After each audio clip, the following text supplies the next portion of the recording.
I'm as mad as hell, and I'm not going to take this anymore! Hi, this is Michael Uslan. You're listening to Batman on Film.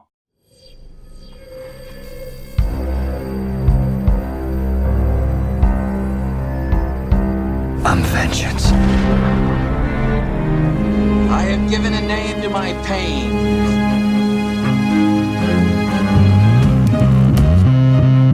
The Batman. Always waiting for some Batman to save you. It's simple. We kill the Bat of Gotham. I'm Batman.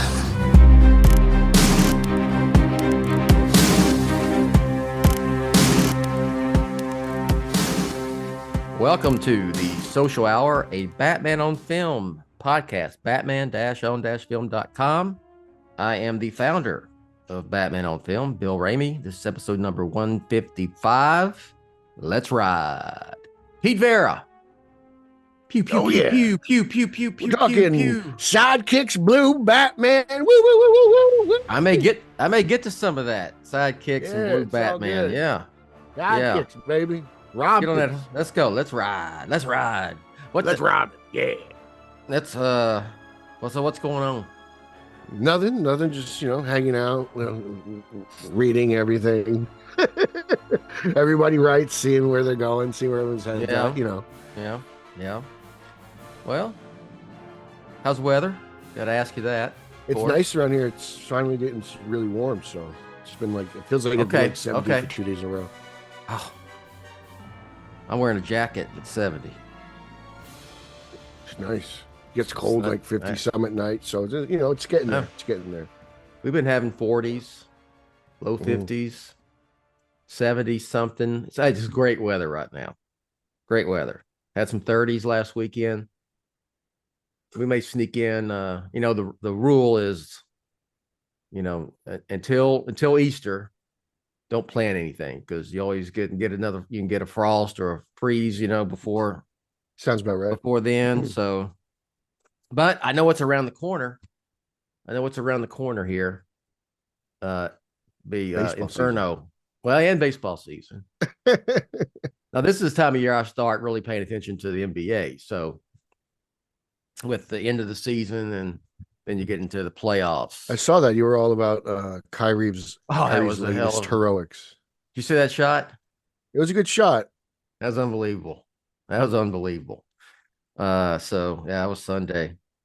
Took the inbound from Luka, cut to the basket, switched hands, left-handed little floater. He has his moments. Yeah, he's really good. He's liking it here in Dallas, apparently. So we shall see. All right, and yeah, you got baseball coming. When did the World Series champion Texas Rangers play your New York Yankees? I don't know. They play the Astros. The Yankees play the Astros first. I got to get through Houston before I get to Texas. So Well, the hell with Houston. They didn't win. They got knocked out by the World Series by the champs. last year, you're right, but we And, gotta find out who's the champs this year. Yeah. So it's clean slate, and we'll see. I don't know. Season starts the 28th. I got the day off, so I'm gonna cook up You some going? hot dogs. No, Oh. I'm not going to Houston. It's actually in Oh, Houston. it's in. Okay, I got you. It's Yeah. in Houston. So it's so I'll be watching it from my couch, and You don't want to go see have a- Minute Maid Park? One day I want to. I just don't know if I want to do it now. There's a lot of recent bad memories. I don't know if I'm ready to handle it. I mean, Right what do they now. play? They play each year one series, two series, one away and one home with the other. I think that's AL how it teams works with out of- the balanced schedule. Yeah. Okay, so this would have been a good time to go because they'll probably have the roof open and the weather would be nice down there. I've been to Minute Maid several times in my life, so It looks like a beautiful ballpark. I remember when it was nice Enron ballpark. Field. Yeah. I mean, I went its first season when it opened. I remember that years We used to ago. have Tall's Hill out in center field, which was absolutely insane. Yeah, With the flagpole in play, like it was an old that's ballpark. flagpole. Yeah, that's what that was. I saw Lance Berkman climb that thing and take a rob a home run on Tiles Hill years and years ago with the damn flagpole still there. It's a big man to be playing center field. Yeah. He's a big man. But yeah, baseball season starting. Football's right around the corner. Sure. Yeah, the draft. Draft's coming up. I guess I'll worry about that by the. I guess never. Maybe it's amazing. Is it? Are the you earliest at the All-Star break? I mean, you're amazed how big, like, every NFL event has become. It's almost it's like year round. There's, I mean, they televise the freaking combine, and then there's the draft. And then which is there's probably why I camps. feel like the ratings have been low lately. Like I feel like it hasn't been as dominant. I know it's still king, but I don't think the NFL it's kicking ass. Yeah, I don't think it's ruling the world like it used to. Oh, it's kicking ass. I think they got. Yeah, but isn't it still down? Like that's how big the NFL is. Even when they're down, they're still up. I'm talking about the other day on the sports radio that the ratings are still up, still high. Well, okay. I thought for some reason I thought the NFL was having viewership trouble or whatever. Or not. I don't want to say it like that. I feel like I've heard that their numbers were down. So yeah, so always they're up so high it doesn't matter. There's Super Bowl, and then the next day I don't say anything, and then the second day after Super Bowl is like, well, football's right around the corner. So as long as the Giants struggle, everything's really good on my end. I really love where the New York Giants have been at. Like, so you hate your towards the hometown tail team. end. They're not my hometown team. I live in New Jersey. Well, don't they play just play there? in New Jersey. They just play in New Jersey. They think they're from New York. But so they're not my hometown team. Still, I mean, I know what I wanted to ask you. Completely different. And this is from sports radio this morning. Yeah, sure. Go for it. Okay. Local sports radio, 105.3 The Fan here in Dallas. I was listening. And one of the morning hosts is he's from New Jersey, but he was born in New York, but that's semantics. Okay. And they were talking person around here. They were talking about, I got to get this right. Pork roll sandwich. Yeah. Okay. You've never had pork roll. I don't know what that and he was trying to explain it. That's like, is it spam basically? It's probably like, that's actually a good way to put it. It's probably like high-end spam. Okay. It's a pork byproduct. It's a pork byproduct. It's for the most part, it's pretty much exclusive to New Jersey. It's manufactured in Trenton. Really, that's really the home of pork roll. And within the state, there's an argument: is it called pork roll or Taylor ham? But it's a tangy pork byproduct that we put on like egg sandwiches in the morning. Okay. If you ever get it, you may never use bacon again. Okay. It's nice. You put it in a frying pan. You crisp up the edges. You put little four slits on the slice around the edge. This way, it kind of like, because it'll roll up on you. It'll kind of curl. It's a flat thing, but it'll curl on the bottom. Yeah. So you slit it so it doesn't curl, and you kind of get a little char on that. Put that on top of your egg. It's fantastic. Okay. They even brought up the two names. What, the Taylor ham? Taylor ham pork roll is a huge argument within the state. Okay. Does it depend on? Is it geographical? Well, it's funny. New Jersey, that itself is an argument because some people claim there's no central New Jersey, while there's a debate that there's only two halves. There's a north and a south. Okay. New Jersey has a lot of pop culture wars that have really taken off since social media. The actual state handles jokes about this stuff all the time, so it's pretty entertaining when we're not too busy cursing off the governor. Okay. But yeah, it's like a big pop culture thing. Pork roll Taylor ham. If you can buy it online and have it shipped to your house, I highly recommend it. Especially you love it, man. Like, yeah, I think you would get a kick out of it. I would probably. Is it coming like a can? You know, it comes in a orange cardboard box. It's vacuum sealed on the inside, so it comes in like a pack of like 6 or whatever. I put it on burgers, man. Like, I would smoke that. Basically, you could smoke it. It'd be like smoking bologna. It's basically like if you don't want bacon, you can get pork roll. It's not a healthier option. It's just another option. Because I have spam, you know. I've had spam. I had spam. This is sliced on thin, egg sandwich. so. Yeah. Okay. Like with a deli slicer. Yeah, it could be, but it's I don't know how they do it. It comes pre-sliced, Okay. so it's in a package of like maybe like 12 slices. It's vacuum sealed. Comes in a, I mean, I would imagine it's able to purchase on Amazon. But if you go to New York, because I used to do the commute, I used to go from New Jersey to New York. If you go to a bodega in New York and ask for a pork roll, egg, and cheese, they won't know what you're talking about. You have to get bacon or ham. It's funny. Like, as I remember, I took my brother to Manhattan once, and he ordered he ordered a pork roll, egg, and cheese. I had no idea what he was talking about, so he had to get ham.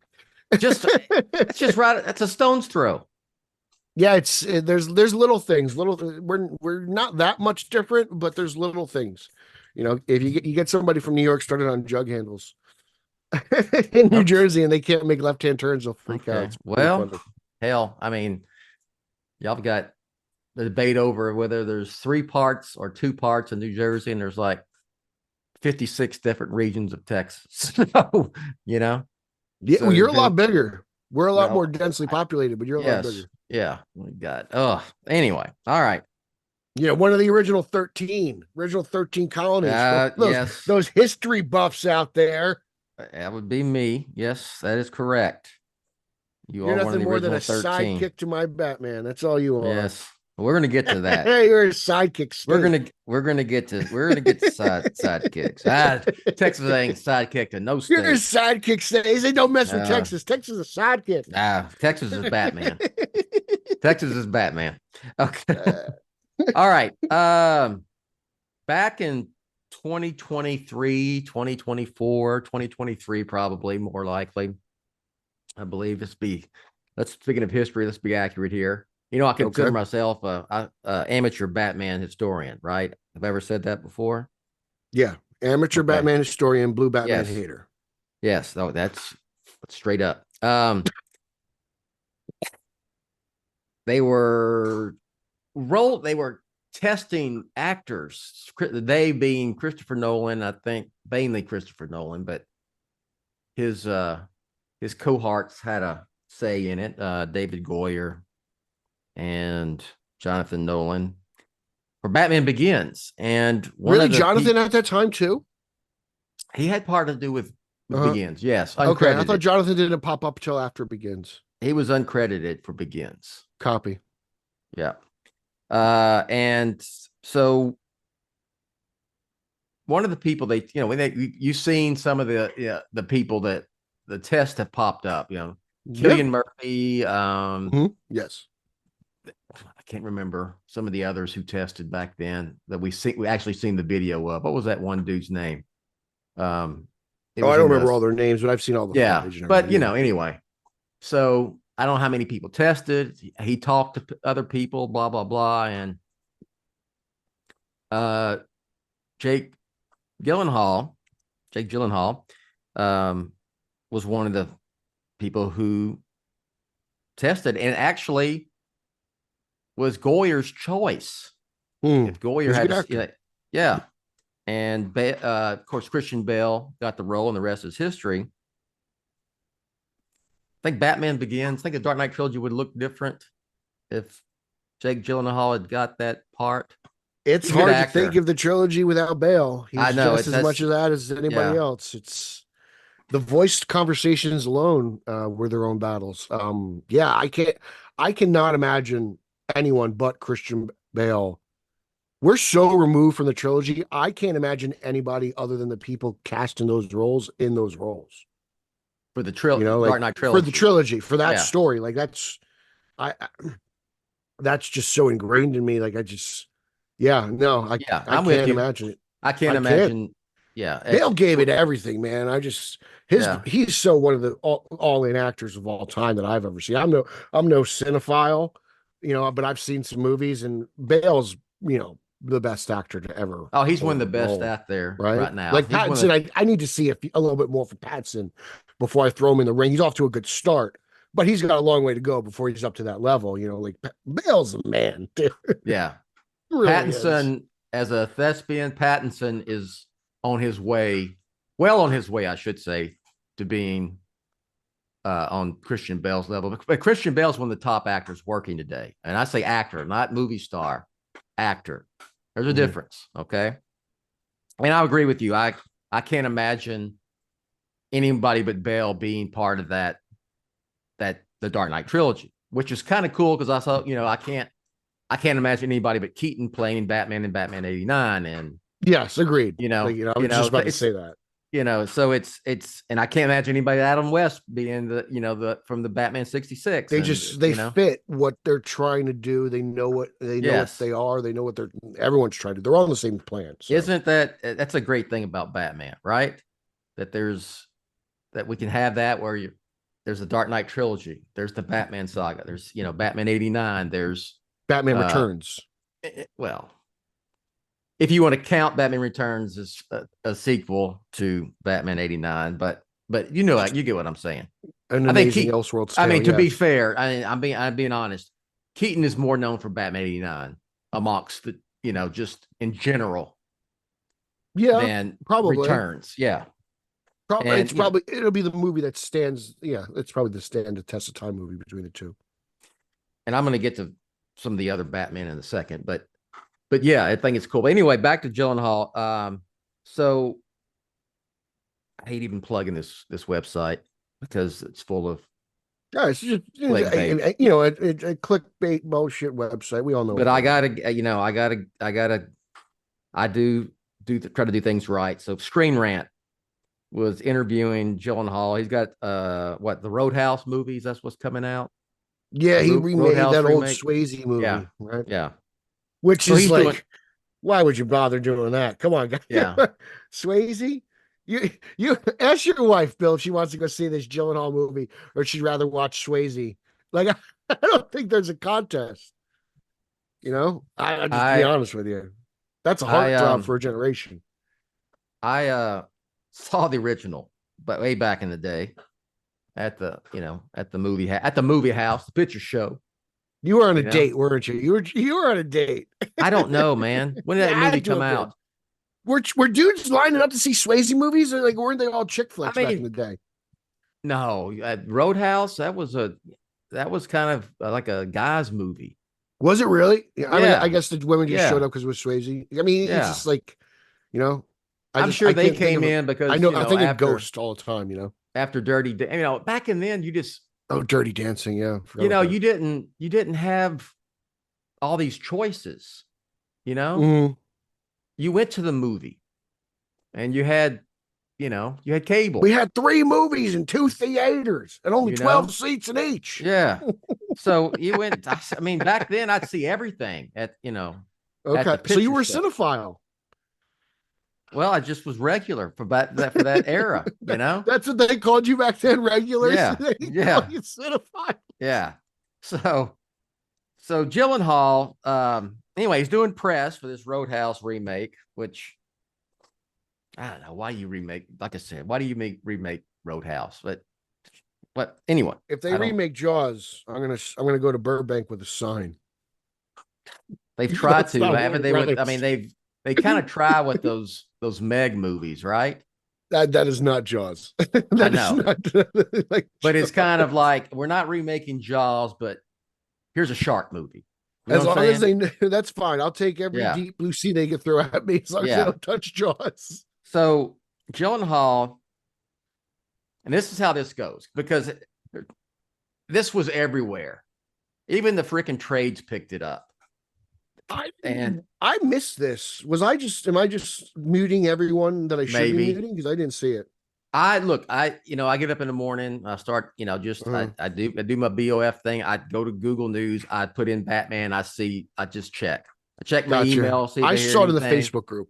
I don't I try to avoid whatever's trending on Twitter and shit like that. So yeah. So I read it and it's everywhere. And it's a lot of places are framing it like he's one of the candidates. Jake Gyllenhaal up for DC Batman and Brave and the Bold and all that bullshit. And he just got a red carpet question. Yeah, and it's just I guess he was just doing, he was doing press. And I've been here. I've been there. I know how this works. I've been, they'll ask a question. It has nothing to do with why this person is doing the press junket for. I was interviewing. I was It's like with paparazzi journalism. Yeah, I was with this is for Dark Knight Rises. Chris Nolan had just done the handprint, cement handprint thing over at the Chinese Theater right there in Hollywood, right? So I was invited to that by Emma Thomas and Chris Nolan. Because you got a handwritten letter from Chris Nolan on letter. I did. Right? I did later on. I hadn't got it yet, but so I went to that, and then there was just a small few people surrounding there with Chris and Emma asking questions. And of course, I asked a question about Dark Knight Rises, and they answer. And then there's someone like from People or Us Magazine, some bullshit, and go, "What's your idea of the best date night ever?" And they You're asking Chris Nolan? Yes, and Emma. I mean, it's nothing to do with Batman or Dark Knight Rises or anything. So I've seen how this shit works. I've been in round tables and press conferences about a certain thing, and excuse me, and they there's always someone there asking some ridiculous question. It really has nothing to do with it. You could tell they have an agenda, whether it's to an editor or whatever. Excuse me again. And let me get a drink of water here. Yeah. Sounds like the old Stern gag where he'd send like Baba Booey out just to heckle somebody and just get them all riled up. And, this way they get a clip of whoever it is agitated, and while everyone's asking them normal questions, he's asking like, who'd you sleep with last night? And it's just, inappropriate questions and they're unnecessary. Yeah. I mean, you get these people and us and whatever asking questions like that, and there'll be a whole article, about Chris Nolan's perfect date night, or nonsense. But okay, anyway, well, not reading that article. So no. So the point is, he's asked this: would you want to play Batman in the new DCU James Gunn The Brave and the Bold? He's just asked this, and so he responds and says, "Oh man, that's a classic. It would be an honor always. Those type of things and those roles are classics." And he also talks about, really? Then why did he turn down the first time he was offered the job? He didn't get the gig. Bale got it over him. But wasn't it? Remember, he was rumored to be Matt Reeves, the Batman. Remember, they had a conversation. Like there was a right, like that was a rumor at one point. I'll tell you about that. All right, I'm listening. That was during a very brief period where the Batman under Reeves, Warner Brothers kind of wanted it to be Ben Affleck, right? Okay, we were in the Ben Affleck phases. Okay, but Ben Affleck's he's leaving, he's getting out, and that whole transition, got it. Gyllenhaal could have ended up being that picking up that particular role. Instead, he went and did that Spider-Man movie. So then, Reeves just said, "I'm doing my thing, and it's going to be young Batman, blah, blah, blah." So anyway, I wouldn't say he turned it down. I just think it just, Reeves completely, he might have met with Gyllenhaal just out of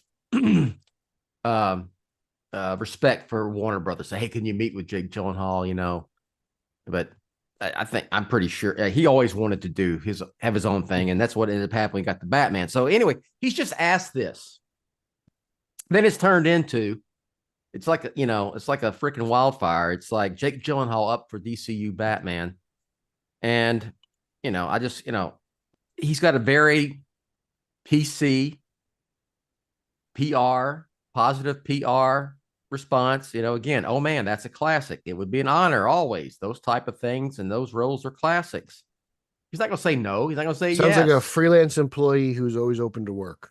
So anyway, two things I got to ask you here, or we can discuss just how this is spun into Jake Gyllenhaal up for Batman in the DCU, the Brave and the Bold, and would you want Jake Gyllenhaal as Batman in the DCU?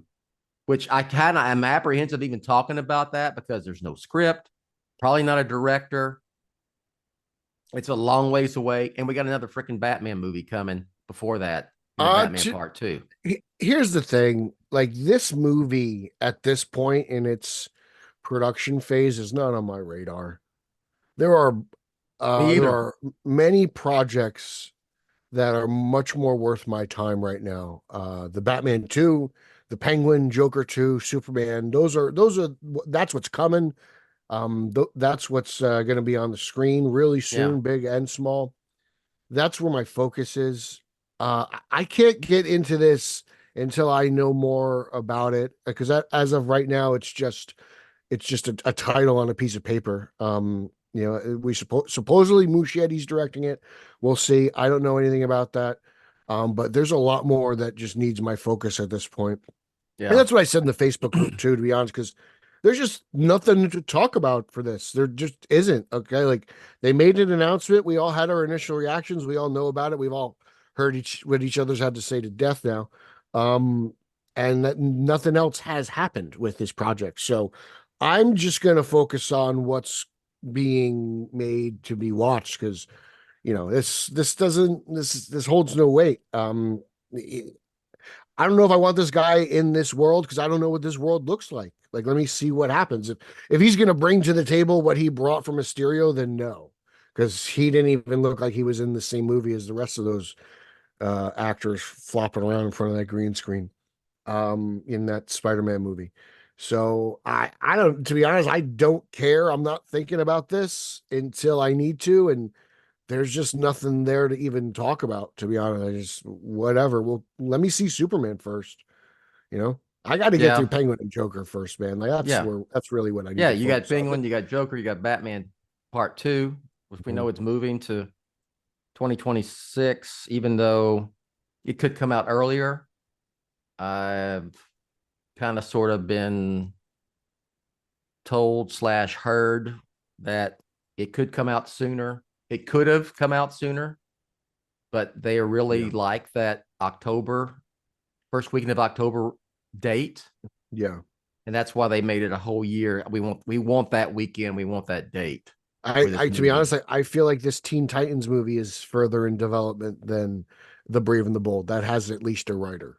There's someone working on it. So someone's working on a script. The Brave and the Bold's not a story for me, because there's nothing. It's not news. It's nothing. It really is. Like, and I'm not saying that to rain on anyone's parade. It's just not really in production. Like, they're still in pre-production. So they're not even in pre-production. They're not even in scripting. They're not even in scripting phase. So, like, it's just, there's other things to focus on. When they cast an actor, when they hire a writer, we will talk about it. But until then, like, us talking about speculation is more like a Twitter thing than needs to be more of a pot, right? Like, I was like, man, we're really talking about this. Like, it just, when I saw it in the Facebook group, I knew what was going to happen, because I knew that guy was just, hey, I saw this. What's your reaction? And everyone kind of get it. He was like, hey, I'm just saying, like, I was like, no, I'm not attacking you. I'm just, the broader picture is like, everyone seems to really get all up in arms about The Brave and the Bold when we know nothing about it. Well, that's both parties, like, it's not being made right now. So let's focus on what is. I didn't post anything on Batman on Film about it, just for all the reasons I talked about, with it being just a nonsense question and him giving a very PR answer.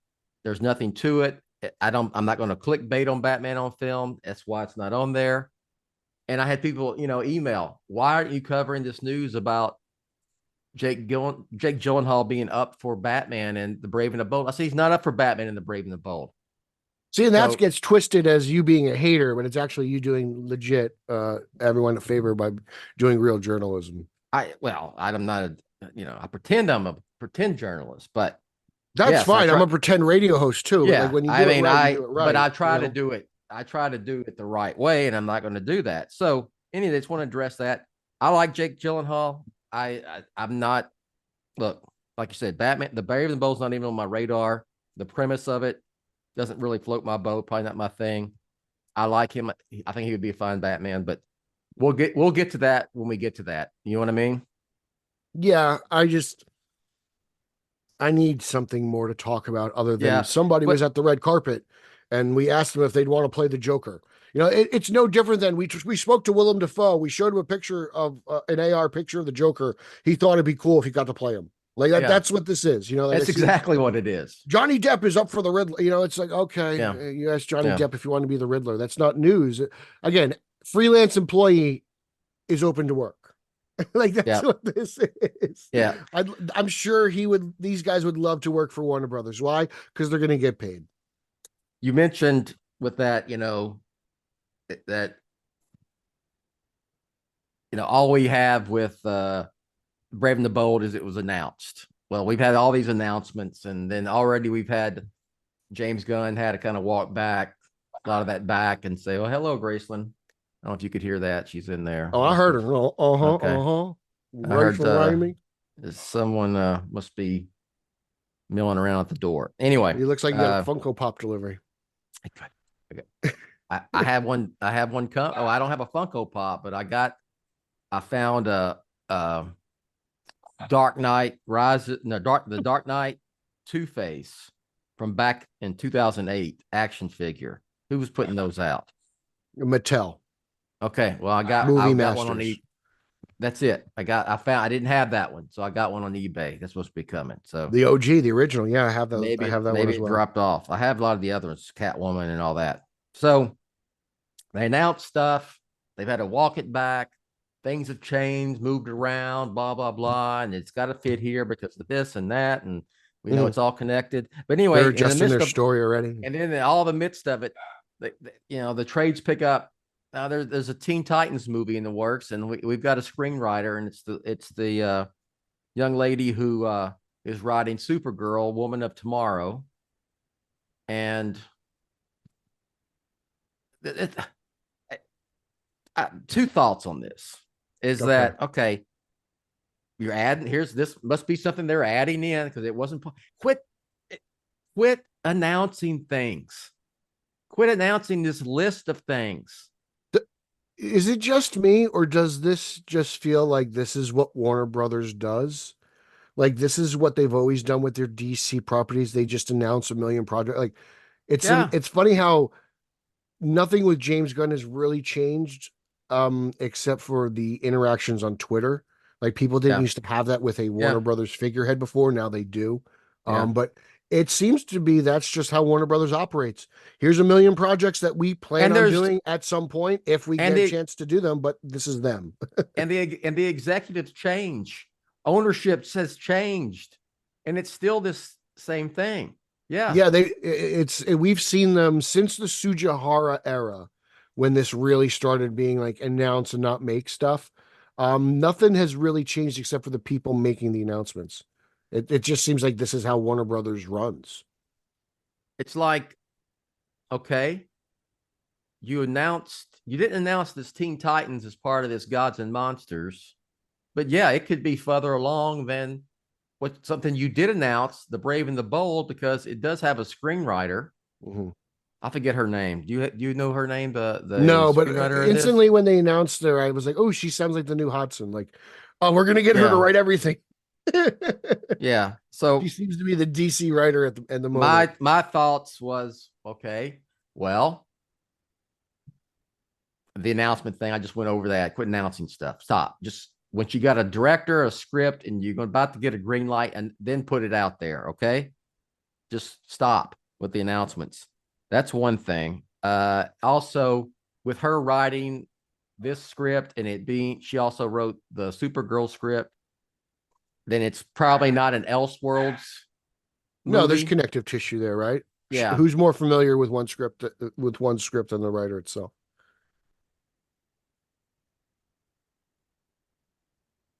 So there's this Teen Titans now. And I'm assuming that it's going to be DCU, not Elseworlds, because we had the Elseworlds same writer, isn't a thing, Supergirl. man. Like I know you're holding out hope, but Elseworlds isn't a thing. No, I think it should all be Elseworlds, but that's a whole different show. But probably I'm not the target audience for this. I'm not a sidekicks guy. I don't need to see a movie full of sidekicks, and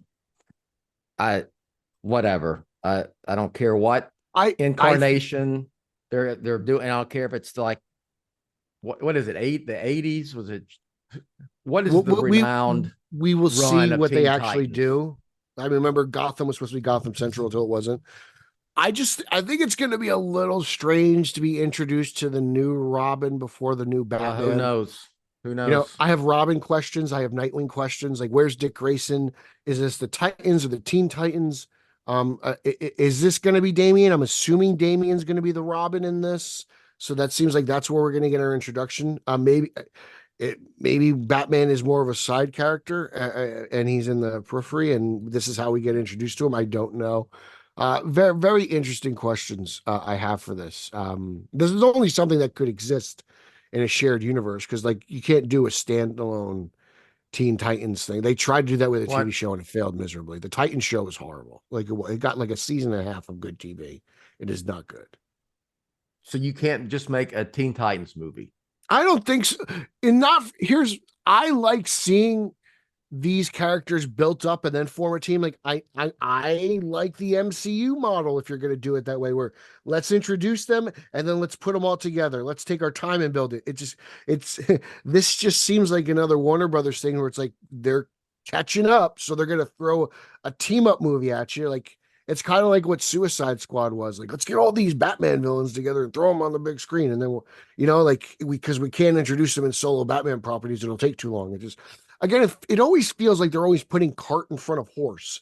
Instead of introducing characters, they introduce ensemble films, and they want you to play mental catch up. And that's a problem I have at Warner Brothers. I saw that, like the BVS was kind of like that. It was like my introduction into that. Like, and I kind of got warned with that one too. Everyone was like, there's too many characters in BVS. And at the time I always thought, well, you need characters to be in your movie to have a movie. Let's see what happens. And then it just kind of turned out to be a glorified cameo fest.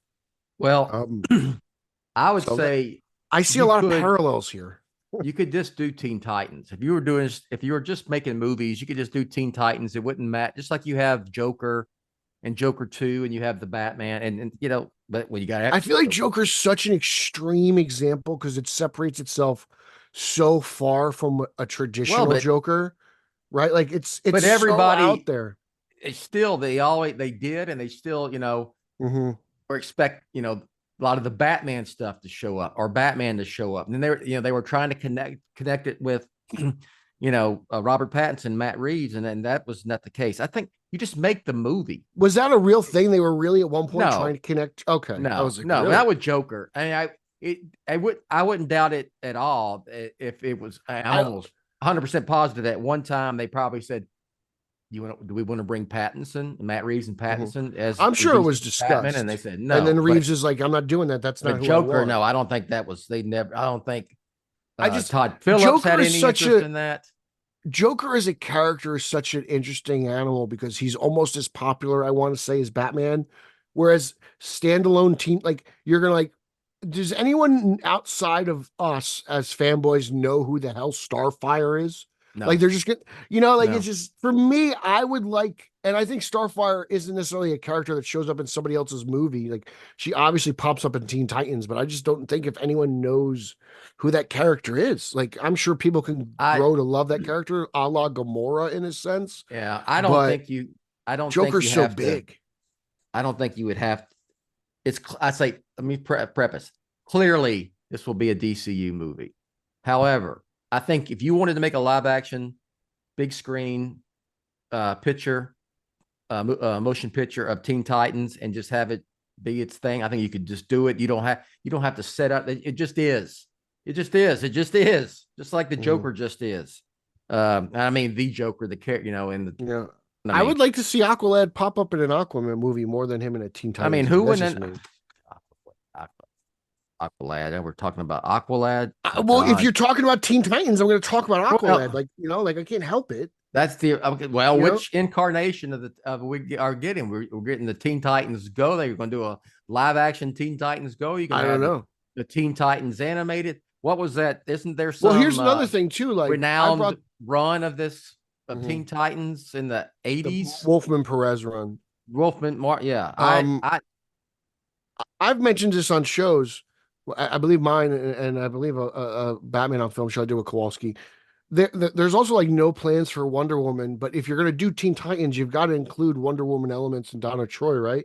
Donna Troy's got one of the most complex backstories in comics. I would love to see how they adapt it because she confuses the hell out of me. I don't even know her real origin anymore because it's been redone so many times. Yeah. So I'm interested to see how they pull this off because recently Patty Jenkins was saying like they got no plans for Wonder Woman. That's not on the slate. She's back doing Star Wars again now.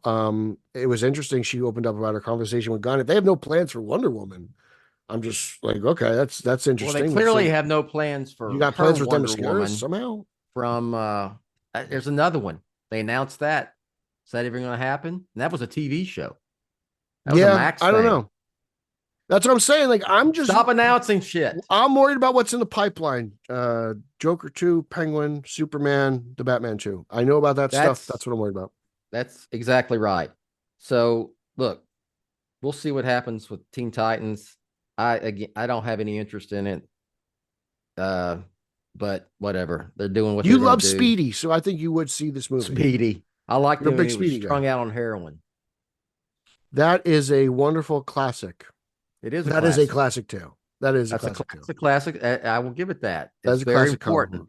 It's a very important comic book. It is. Sometimes these sidekicks, they do things in weird ways. Speedy's heroin was a major storyline. Jason Todd's death, that was important as well. He should have been brought back. Sometimes sidekicks serve a greater purpose. Sidekicks. What's the deal with sidekicks? You're my sidekick. I'm Batman. You're Robin. Well, that's not true, my friend. Look, we let you do this social hour, announcer Rachel and I. We let you do it. Yeah. But don't sidekicks. I don't want to twist it. I don't need no sidekicks. Give me the main.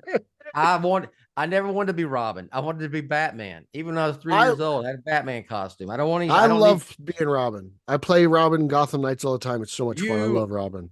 So you want to ride a sidecar? No, I want to ride in the Batmobile.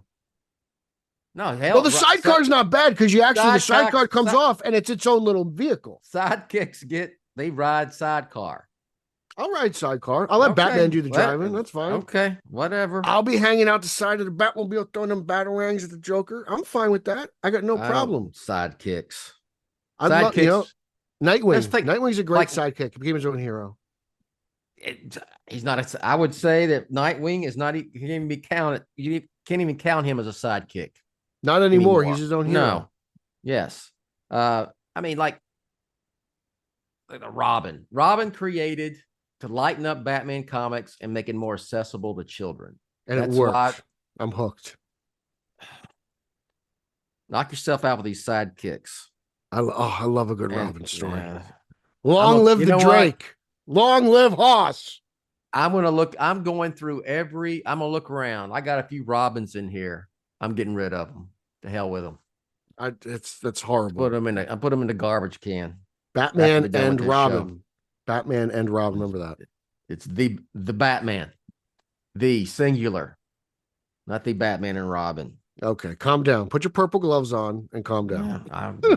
Right now, here they are, sliding them on. Skittles, Batman, and purple gloves over here. Yeah, here we going back to Batman and different Batman on films. Batman.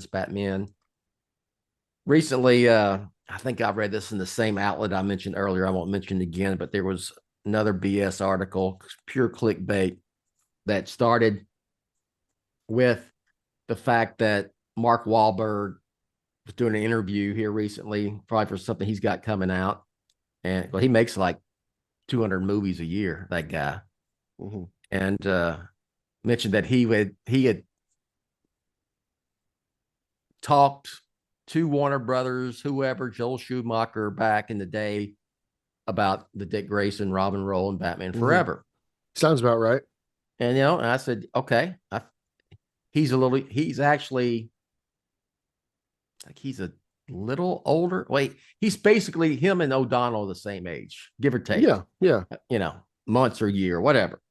So he was kind of up and coming, young, hot property, Yeah, Marky Mark. at that time. Yeah. So I get it. I get that. Well, then that got twisted in this article into how the role of Robin in Batman Forever was controversial, because that was even in the headline. Mark Wahlberg talks about once being up for controversial Batman role or something like that. Pure bullshit. And then in the article, it talks about how Batman Forever was a disappointment. Basically, it was like a flop. And I'm like, well, you really shouldn't read that website. That's bad. And I'm like, so I got so riled up about it that I I told you, I go through Google, put in Batman. This popped up. Well, that website's like a zaddy safe haven. It's just, but I mean, it's not something that should be trusted. It was one of those where someone picked it, some outlet picked it up, and they had the link, without saying what the source was. They just highlight, the hyperlink, the text, and I knew that was the original, so I went there, and that happened to be that, and then I read the damn thing, and I'm like, who wrote this? This person has no concept. One thing, you weren't there. I was there. I lived Batman Forever as an adult. Okay. You were like right in the wheelhouse of the right age for Batman Forever. Might have been the greatest movie ever made. You and Lauer. Yeah. I am a fan of Batman Forever. I defend Batman Forever all the time. I have for years. Batman Forever was not a flop. Batman Forever was a huge success. It was a number 2 film of 1995. It grossed more domestically than Batman Returns. There was a very mini kind of sort of Batmania surrounding Batman Forever. You had Seal, you had U2 on the radio. That soundtrack kicked ass. It was big. Yeah. Everything you said is accurate. It was a huge movie. this retroactive putting down, and the person who wrote this article had to be like 20 years old, right? Like probably. Then do your research, man. Oh, I agree. And I wrote that in my article. I said either you have to have lived it, I lived it, or do some better damn research, because everything you're writing here is bullshit. You don't know what the hell you're talking about. Don't you see this retroactive spin on Batman Forever over the last it's been 10, this way 15, like post Batman and Robin, to be honest with you. Like post Batman and Robin, Batman Forever gets lumped in as being a bad movie. Yeah. It's a shame. Well, it gets a lot of disrespect. It's the most disrespected Batman movie because it people forget how big that movie was in the summer of 1995. As a child, I knew it was huge. If you weren't around, then you need to do your research, okay, to find out that no, Batman Forever was not a flop. Batman Forever was a huge hit. The McDonald's cups, they're sought after to this day. I just saw a lot of them go up. Like someone was selling like a lot of 20 of them on eBay. I saw it. Yeah. So, look, you may not like it. Not you, Pete. I know you like Batman Forever. I like Batman Forever. So I'm just you in general. That's fine. But that's just individual taste and your individual opinion. You cannot turn that into, no, Batman Forever was not a hit. It was a hit. Well, that's not true. Which means people liked it, which they did. It had an A- cinema score. The same as the Batman. That's an A- cinema score is a above average to very good score. People liked it, period. That's why I don't read that website, man. I stopped. I found out about that website sometime around 2017, and they started leaning a specific way. And, that's when I was like, I know what your game is. I'm not going to participate in that. You cannot read.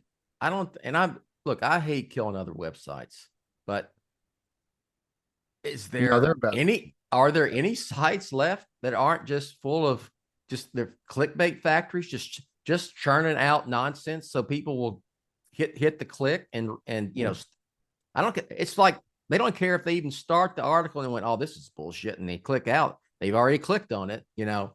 The headlines even are the nonsense. trades do it now too, so it's hard Yeah. to escape because even they do it. So it's just, but the fanboy websites are the worst because some of these guys don't know what they're actually doing, and they some guys Well, like to use Twitter as a website, as you would say. These kids they hire for this, I say kids, you know, they may be in their early 20s. You know, they're probably trying to break into the game, if you will, you know, this profession. And they so probably get paid by the article. Yeah, and they take these gigs, and it's like they're like the freaking Lowell girls back in the early 1800s at the mills, you know, it's just churn out nonsense, clickbait, just whatever. I mean, the spins they do on stories is unbelievable. Unbelievable. I used to have a buddy who wrote articles for minor league baseball on ESPN. And he used to get like $100 an article. Yeah. And it's just, you get paid for what you write and how often you write it. So I would imagine this has got to be something similar. So I imagine that's why they do that. Like I imagine these are just like, oh, I can do this really quickly, write this, make it look like a real story, and I could get an article out there and just, some writers want to get their name out there and some writers want to actually do journalism. So I don't know. Even the sports, a lot of the sports sites, there was a sports, it was one of these SIs, SIs about to be gone. I think they just got a reprieve from somebody, Fanside or some group threw them a lifeline of money, but they have like individual sites for each NFL team. So I visit the Cowboy one, and it's become the same thing as you see a lot of stories about Dak Prescott having his first kid. Like you see a lot of that stuff. It's just like, who cares? even more nonsense. It's the flipping the story, the whole point, flipping it to something else and with a nonsense speculation with with a title that makes you think it's a legit story, just like Jake Gyllenhaal up for Batman and Brave and the Bold. The internet has given everyone a voice, and some people just don't need to speak. Not everybody can be an OG like me. I'm one of the founders. I'm not the founder of the internet. You're the founder of Batman on Film. I am the founder of Batman on Film. I was one of the first. You might have founded the internet. You founded on Web TV. That was the former vice president, right? Didn't Vice President Gore invent the internet? That was the saying back then. I thought he was more synonymous with Man Bear Pig, but that's a whole different shit. Yeah. Anyway, so that's what I got today. Jake Gyllenhaal is not up for the Brave and the Bold Batman. That doesn't mean he can't be the Brave and the Bold Batman, but he's not up for the role. There's no script. We should be more concerned if Officer Martinez is in the Batman too, personally. So I've actually seen that character on screen. That's given. He better not be an officer. He should be a detective. Lieutenant, something like that. I don't know how the rankings work, so he needs a promotion. They start out sergeant. I don't know. Patrolman. I have no idea. He's a patrolman now. He needs to bump up. He needs to be in plain clothes. He doesn't need to be in a uniform anymore. He needs to be a detective. Can you imagine Gordon Martinez Bullock on the rooftop waiting for Batman? Waiting for Batman? That could happen. So we got Gyllenhaal. We talked about how sidekicks are dumb and for children. No one talked about that. I think you ranted a little bit, Old Man at Cloud. And Brave and the Bold. We don't know where in the hell where it comes. We don't know where Teen Titan fits. So just let it, let it ride about it, and don't worry about it till James Gunn and company need to stop making announcements. Just make the movies, and then we'll talk about it. And Batman Forever was not a freaking flop. No, dadgummit. That's what we talked about today. Not even a borderline flop. It was a success. It was a hit. Success. Big hit. But huge hit. Yeah. So that's all we got today. Anything else you want to add? Last night I popped in Batman Begins in the old Xbox 360. Got to The tell game? you, the game, video Yeah. game. Woo, that was fun to play. I played about 2 levels. Man, like that was a good I game. posted a picture in the Facebook group, and a lot of people said Begins walked so that Arkham could run. Yeah. And now that I'm actually getting into it, yes, it did. Like Batman Begins might It be is. the greatest movie tie-in game of all time. Yeah. I can go with that. It was The Batmobile chase, but for saving Rachel, yeah. very long, but really fun. Really fun.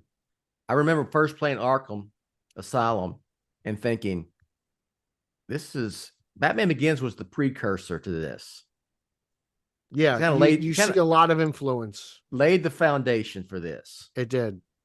Stealth Usually those mode and all tie-in that games stuff. are Yeah. bad, but Begins was, and Murphy was in it, Bale's in it, Kane is in it. Like they did some voiceover work. It's a lot of fun to go back and revisit that, and I really enjoyed it. It makes you a little upset that the Dark Knight game got canceled early in development. They need a remaster, whatever the hell they do with video games, and bump it up so you can play it on a newer system. Yeah, I can't play it on my newer Xbox. It only works on the 360. So I'm glad I still have it, that system functioning. Like, it's a good console. And I need Batman on Film needs a video of that. I'm gonna figure out what I got to do. I don't want it to look crappy, but I'm afraid I'm gonna have to take a picture over screen or a video over screen. But it's still a lot of fun to play, and it doesn't look so bad either. So I enjoyed that. It brought me back. I played that game a lot. That when it came out, I was very excited because it's first Batman movie in a while, first Batman game based on a movie. It got me. Just everything about that summer, was just perfect. It seemed like the stars aligned. I remember, I say this all the time. I saw Begins on a Wednesday afternoon, me and like 3 other people. There's nobody there, nobody was there for Batman Begins. And then eventually to just go from that to the trilogy, you guys gotta appreciate it sometimes. That was a good, It was a long gap in between, but that was a hell of a run. That was good times. Good times. All right. Pete, then go ahead and continue and just plug something. You can follow me socially at Pete Illustrated on Twitter and Instagram. If you want to follow my podcast I do with the champion of Long Island, Eric Holzman, straight out of Gotham, _O_G. I have a Spider-Man podcast at Spidey Coalition. Check that out. I appear monthly on Ryan Lauer's The Batman Book Club, and I'm all over BatmanOnFilm.com and Batman on Film YouTube. Batman-on-film.com. That's all I got. Announcer Rachel will finish up here. We'll catch you next time. Sidekicks going sidecar. You have been listening to the BOF Social Hour, Jett's official podcast on Batman on Film. Follow BOF on Threads at The Batman on Film. Follow BOF on X, formerly known as Twitter, at Batman on Film. To help keep BOF up and running, go to patreon.com/BatmanOnFilm, or you can buy BOF a beer at buymeacoffee.com/TheRealBatmanOnFilm. For Jett and everyone at BOF, I'm announcer Rachel. Authoritative, definitive, the original, Batman on Film, founded in 1998.